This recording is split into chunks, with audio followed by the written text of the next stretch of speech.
ఏంది మళ్ళీ ప్రతిరోజు గుడ్ మార్నింగ్ చెప్తాడు, ఇవాళ బ్యాడ్ మార్నింగ్ చెప్తా ఉన్నాను. ఎస్, నిన్న పార్లమెంట్లో కేంద్ర ప్రభుత్వం ప్రవేశపెట్టినటువంటి బిల్లు అత్యంత ప్రమాదకరమైనటువంటి బిల్లుల్లో ఒకటి.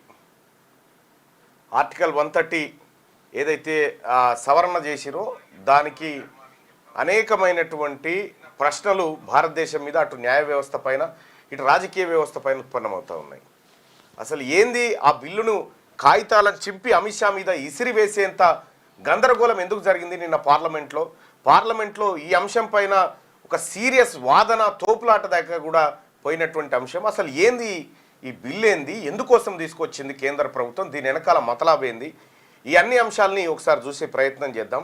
అయితే నిన్న బిల్లు ప్రవేశపెట్టేటువంటి సందర్భంలో కేంద్ర ప్రభుత్వం చేస్తున్నటువంటి వాదన పారదర్శకమైనటువంటి అవినీతి రహిత పాలన అనేటువంటి అంశాన్ని చెప్తున్నప్పటికీ దాని వెనకాల హిడెన్ ఎజెండా స్పష్టంగా కనిపిస్తూ ఉంది.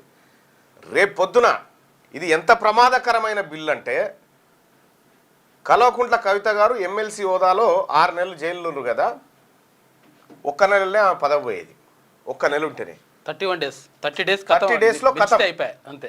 ఈ బిల్లు ఏంది, కథ ఏంది ఒక్కసారి చూద్దాం. ఇక్కడ మంత్రుల నియామకం, ముఖ్యమంత్రుల నియామకం వీటన్నిటిని సవరిస్తూ దీంట్లోనే అవినీతికి పాల్పడితే తొలగించి పదవీ చిత్తులను చేసేటువంటి కార్యక్రమం ఉంది. దీంట్లో ఇప్పుడు ఆర్టికల్ 130 తీసుకొచ్చారు.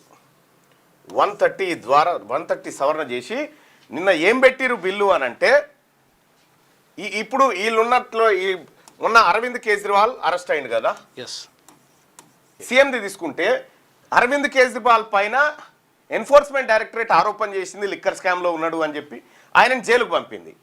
సో ఆయన లిక్కర్ స్కామ్లో ఉన్నాడా లేదా, నేరం చేసిండా లేదా అనేది కోర్టులు నిరూపించాలి, రుజువు అయిన తర్వాత కోర్టులు నిరూపించాలి. కానీ ఏది ఇప్పుడు తెచ్చిన బిల్లు ఏంటంటే, కోర్టులతో పని లేదు. నిన్ను ఈడీ అరెస్ట్ చేసి 30 రోజులు జైల్లో పెట్టింది కదా, బస్ నువ్వు నీ పదవి పోయినట్టే. జస్ట్ ఆరోపణ చేస్తే అయిపోయి, ఆరోపణ చేస్తే నీ పదవి పోయినట్టే గతే. అంతే. 30 రోజులు బెయిల్ రాకుండా ఆపగలిగితే నీ పదవి పోయినట్టే. ఇగో ఇంతటి దుర్మార్గమైనటువంటి బిల్లు.